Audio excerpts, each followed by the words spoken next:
Hello students. हम लोग आज देखते हैं क्लास 10th की चैप्टर नंबर 8 में ट्रिग्नोमेट्री। देखते हैं इसको, हम आज समझते हैं। Trigonometry is the study of relationships between the sides and angles of a triangle. इसका मतलब ये है कि किसी भी ट्रायंगल में जैसे कि हम देख रहे हैं सामने एक ट्रायंगल बना हुआ है, राइट एंगल। इसमें हम देखते हैं कि हमें दो चीजें मेन है, साइड्स और एंगल्स। इन दोनों के जो रिलेशनशिप्स है उसको हम अगर हम पढ़ते हैं तो उसको हम ट्रिग्नोमेट्री कहते हैं।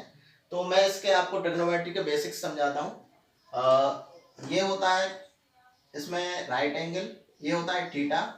अब हमको ये देखना है कि इसमें ये बेस है, ये परपेंडिकुलर है और ये हाइपोटेनियस है। इसको समझना कैसे है कि ये हाइपोटेनियस है और ये परपेंडिकुलर है और ये बेस है। तो हमें ये देखना होता है कि हमने ये राइट एंगल बनाया है।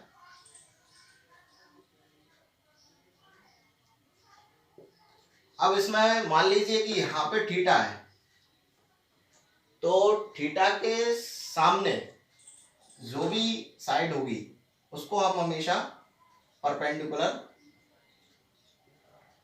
होगी वो, ठीक है। और जो राइट एंगल जिस साइड पे बना हुआ उसके सामने जो साइड होगी वो हमेशा हाइपोटेनियस होगी।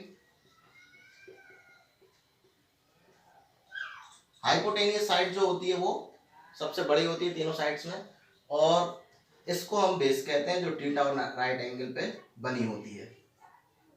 अब हम इसमें आगे बेसिक्स और समझेंगे।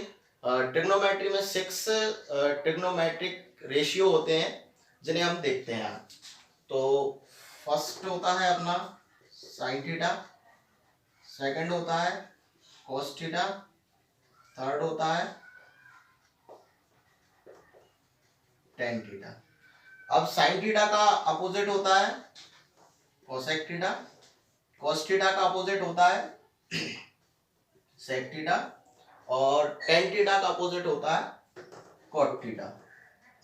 ट्रिग्नोमेट्री रेशियोज की वैल्यू फाइंड करने के लिए आइए हम देखते हैं कैसे करते हैं। पहला होता है साइन थीटा।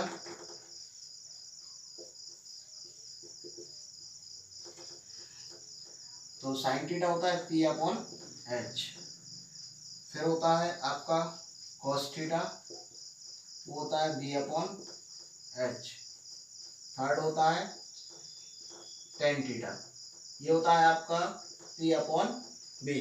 फिर साइन के साथ होता है आपका कोसेक थीटा,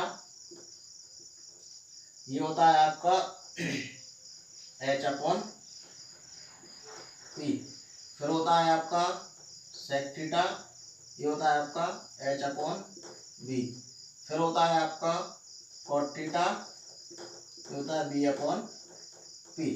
इनकी वैल्यू फाइंड करने के लिए हमको याद रखने के लिए इनकी जो वैल्यू लिखी है जैसे P upon H, B upon H, P upon B, ये याद रखने के लिए क्या कॉन्सेप्ट होता है उसको हम याद करते हैं।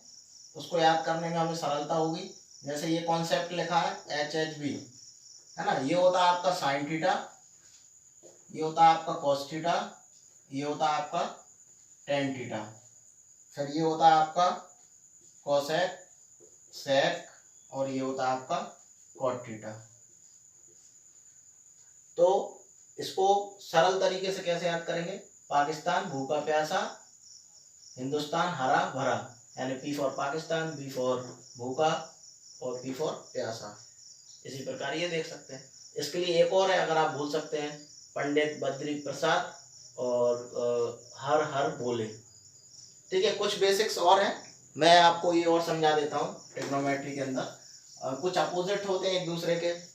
देखते हैं हम, जैसे साइन थीटा हम पढ़ेंगे तो ये होता है आपका जो है साइन थीटा होता है आपका 1 अपॉन कोसेक थीटा। फिर आपका कॉस थीटा को देखेंगे अपन, तो ये होता है 1 अपॉन सेक थीटा। फिर नेक्स्ट है टेन, तो टेन थीटा को देखेंगे तो ये होता है 1 अपॉन कॉट। लेकिन इसमें एक वैल्यू और होती है, टेन थीटा को हम लिख सकते हैं sine theta upon cos theta. अब ये कैसे होता है, इसको समझने के लिए हम छोटी सी चीज बताता हूँ मैं आपको। अपन देखेंगे कि साइन थीटा की वैल्यू होती है आपकी पी अपॉन एच और कॉस थीटा की वैल्यू होती है बी अपॉन एच। तो एच से एच आपका कट गया, एच मतलब हाइपोटेन्यूस, तो आपका क्या बचा पी अपॉन बी, यानी perpendicular upon base, perpendicular upon base, यानी ये आपका हो गया टेन थीटा। और बाकी ये तीन और है, तो ये इसके अपोजिट हो जाते हैं। जैसे अपन साइन थीटा पढ़ेंगे 1 अपॉन कोसेक, तो अगर अपन कोसेक लिखेंगे यहाँ पे तो ये इसके अपोजिट हो गया 1 अपॉन साइन थीटा। इसी प्रकार इसका उल्टा हो जाएगा, सेक थीटा का अपन देखेंगे तो ये 1 अपॉन कोस थीटा।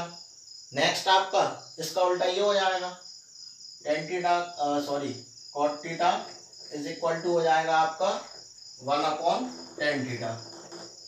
इसको लिख सकते हैं अपन cos theta upon sine theta. ये आपकी पूरी वैल्यू हो जाएंगी। इसमें छोटी सी चीज और बता सकता हूँ कि इनको हमने ये लिखा है इस तरीके से, मैं आपको दिखाता हूँ। इसको क्या कर सकते हैं हम, जैसे मैंने बोला आपको sine theta is equal to 1 upon cosec theta, तो इन दोनों का क्या होगा क्रॉस मल्टीप्लिकेशन, इसके नीचे कुछ नहीं है तो 1 लिख सकते हैं अपन। इन दोनों का क्रॉस मल्टीप्लिकेशन कर देंगे, क्रॉस मल्टीप्लिकेशन करेंगे तो ये इसको इन दोनों की वैल्यू 1 आ जाएगी, 1 इंटू 1 तो 1 हो जाएगा। ये भी वैल्यू आपको याद होनी चाहिए। इसी प्रकार हम सभी की निकाल सकते हैं।